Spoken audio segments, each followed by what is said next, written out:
and processes. We must bring that in at 3 levels.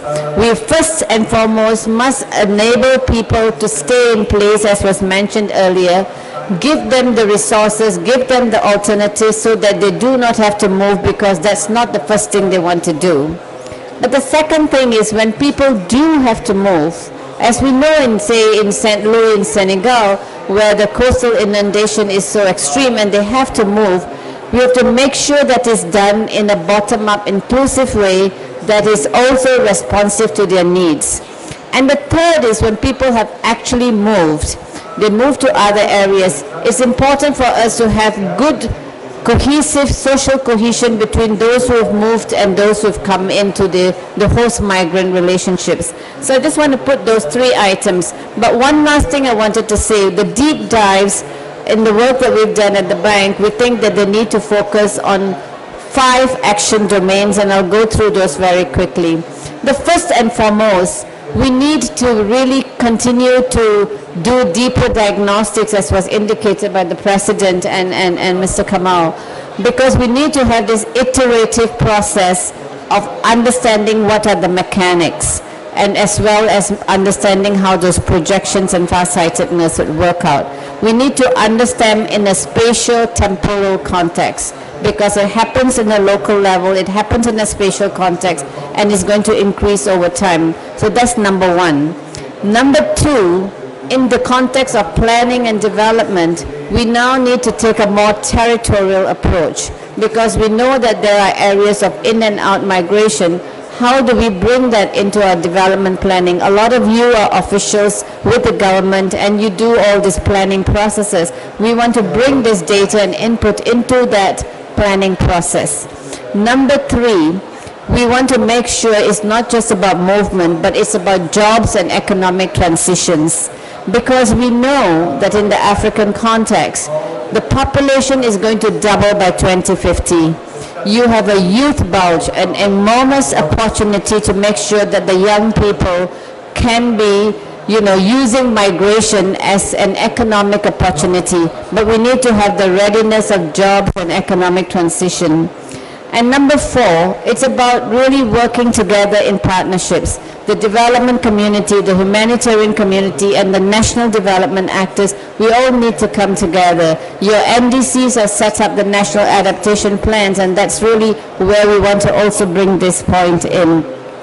And last of all, I'm not an expert on it, but I know our panelists are, particularly Mr. Kamal, is the legal processes. How do we domesticate the legal processes? You have the Kampala Convention, we have the Global Compact on Migration and Refugees.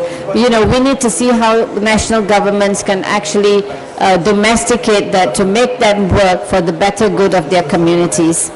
Last point, I'll just conclude by saying that migration is sometimes a symptom, but it's also both an opportunity, and we must make sure we address the challenges adequately and make sure that people are really better off in the end, that they have a better welfare and a better well-being and are lifted out of poverty and towards economic growth. Thank you all very much. I think the deep dives are very exciting.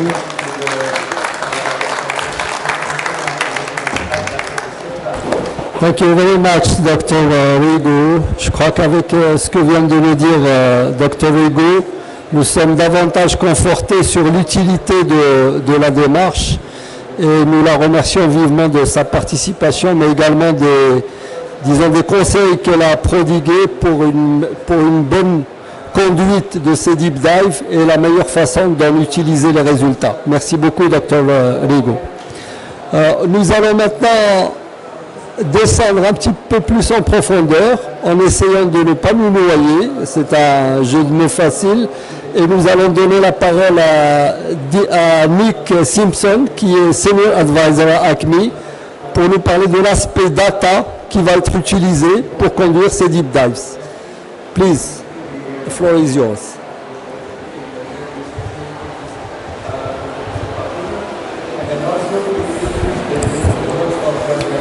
Good morning, everyone, and good morning, my fellow panelists. I hope to share with you some of the key findings and the next steps of the work that we've completed at the Africa Climate Mobility Initiative, to give you a little bit of insight into the data that is available to inform the deep dives, and what are the critical next steps to turn it into a reality for local level adaptation planning. And I'd just like to thank Dr. Kanta for her insightful overview of the lessons from the World Bank, who have been thinking about this theme for a long time. And I couldn't agree more with her final points there.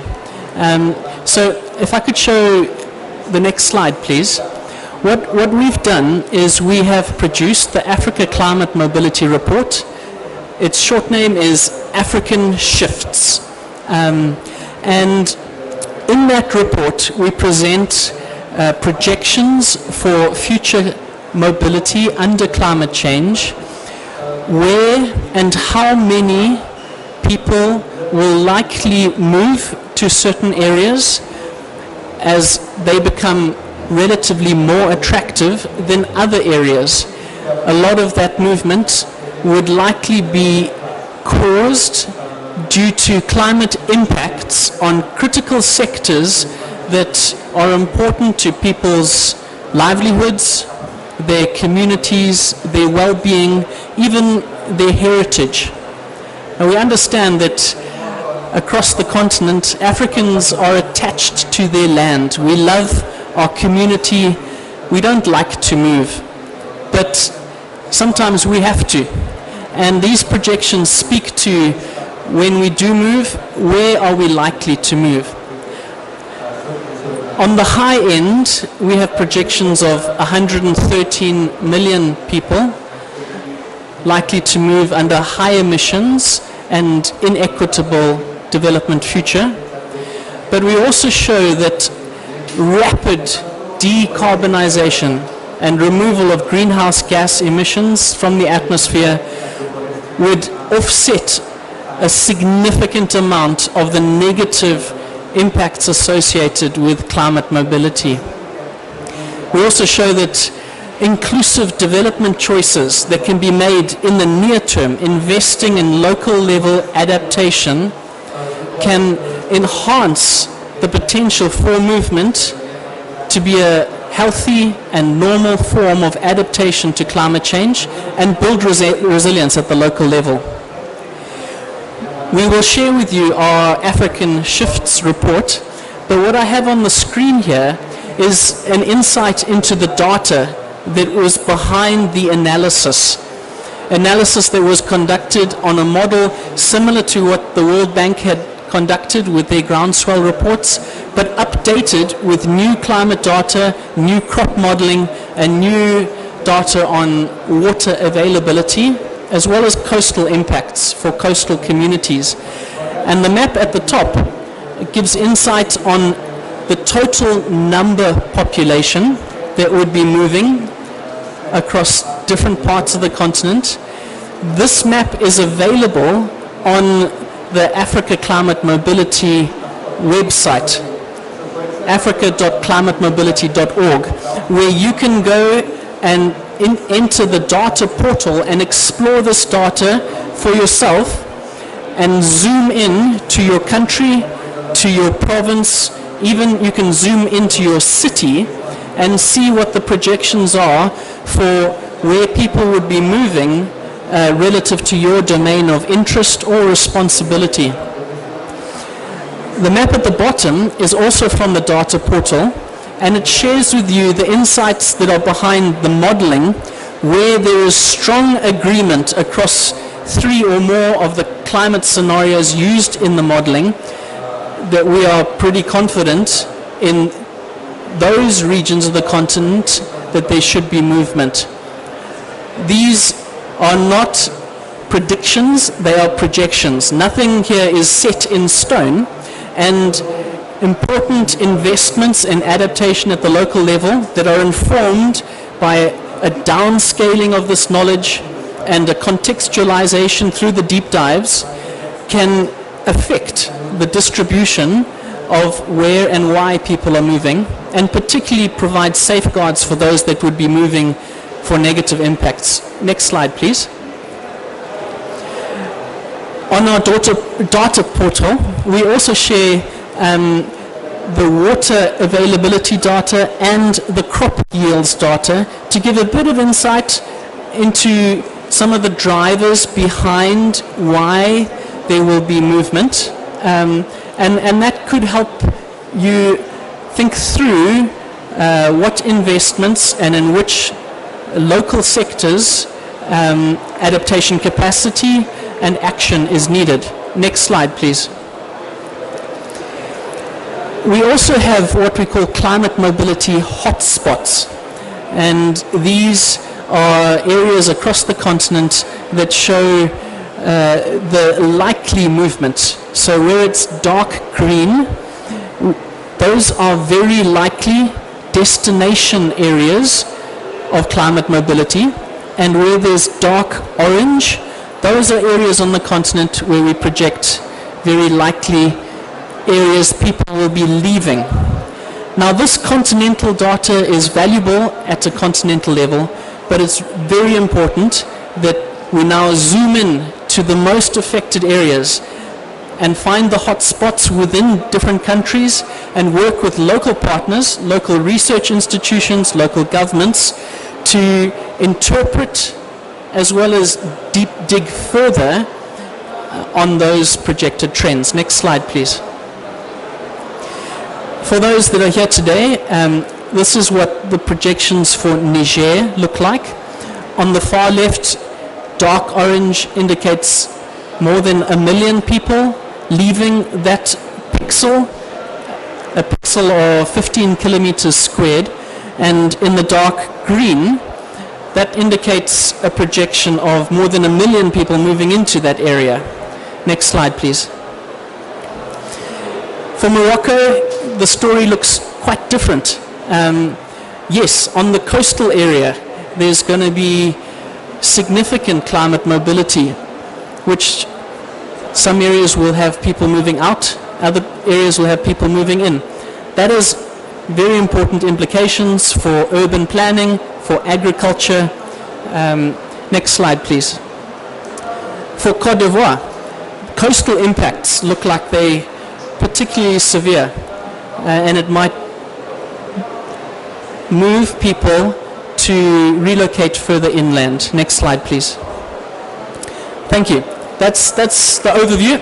I'll sit down.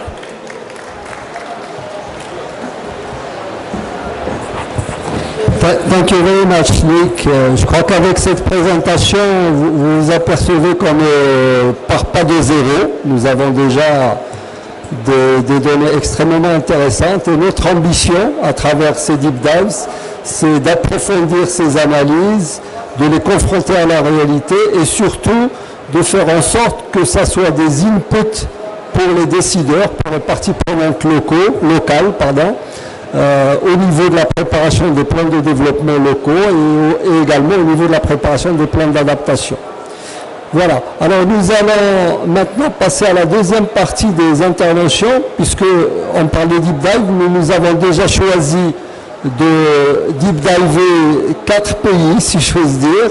Donc il y a la Côte d'Ivoire, le Niger, la République démocratique du Congo et le Maroc. Donc nous allons donner successivement la parole aux représentants des CES, des conseils économiques sociaux de ces pays-là, pour nous dire un petit peu comment ils voient leur contribution dans la réalisation de ces deep dives. Voilà, alors nous allons commencer par la Côte d'Ivoire et je vais donner la parole à Dr Gustave Aboua. Quelques minutes, si possible 3 minutes. Merci beaucoup, monsieur le modérateur. C'est juste au nom du président du CESEC de Côte d'Ivoire, remercier le président du CS, président ministre, remercier également le DG de l'ACMI, remercier la Banque mondiale et remercier le staff technique de l'UCESA pour cette importante contribution de l'UCESA pour faire avancer la question climatique, la question de la migration climatique en Afrique. Et donc, slide please. C'est pour dire qu'au niveau de la Côte d'Ivoire, nous avons adopté le planning de l'UCESA en conduisant cette étude, et nous avons des actions qui sont ici listées mais qui ont été reprises par le président tout à l'heure. Donc on va avancer. Et l'objectif même de cette étude d'approfondissement, c'est également sur la base des données de l'ACMI, approfondir les connaissances, mais en se focalisant au niveau local, pour essayer de voir comment, qu'est-ce qu'on, en tout cas les mobiles ou bien les facteurs qui conduisent la population non seulement à accepter la question du changement climatique, mais aussi à se déplacer dans des zones meilleures dues aux impacts du changement climatique. Et aussi nous allons, à travers cette étude, mobiliser les connaissances, et aussi cette étude sera l'occasion d'échanges de connaissances et de données au niveau local et national. Et donc la méthodologie, bien entendu, que nous allons utiliser, ce sera, comme je l'ai dit, sur la base des données que nous avons, des scénarios qui ont été préconisés par l'expert de l'ACMI tout à l'heure. Nous allons réaliser une consultation plus large pour sélectionner les points qui feront l'objet d'une analyse approfondie. Nous allons aussi faire des enquêtes de terrain, aller vers le local, c'est-à-dire notre ambition, c'est de partir du local pour remonter au niveau national, et nous allons faire des enquêtes locales auprès du milieu rural, des populations rurales, pour voir effectivement quelles sont les solutions que nous pouvons avoir quant à la question de mobilité climatique. Également, nous allons développer, produire un document qui va adresser la question de la mobilité climatique en Côte d'Ivoire, et ce document sera soumis au gouvernement, sera soumis à tous les partenaires pour essayer d'avoir une synergie, une vision vraiment nationale qui s'allie à la vision continentale quant à la mobilité climatique. Également demander des supports au niveau local et national pour agir contre les effets délétères de la mobilité climatique. Et donc nous sommes heureux d'être choisis parmi les pays qui vont mener cette étude, et ces études permettront d'améliorer les connaissances, c'est-à-dire aller en profondeur et comprendre l'ampleur de la mobilité climatique et les caractéristiques des déplacements migratoires. Ces études faciliteront le partage d'informations, le soutien des pays membres. Également, ces études encourageront l'intégration de la migration dans les politiques de développement, stratégie et l'aménagement du territoire en Côte d'Ivoire. Ces études aussi seront le levier du développement des programmes d'action climatique et les impacts directs et tangibles pour les populations. Et ces études aussi seront également la base de l'éducation et l'information des populations sur les changements climatiques au niveau local, national, régional et international. Et c'est sur cette slide que j'aimerais conclure pour dire que la Côte d'Ivoire est heureuse de conduire cette étude, et nous allons ensemble produire un document, en tout cas un document qui va refléter les réalités locales, nationales et régionales. Je vous remercie. Merci beaucoup.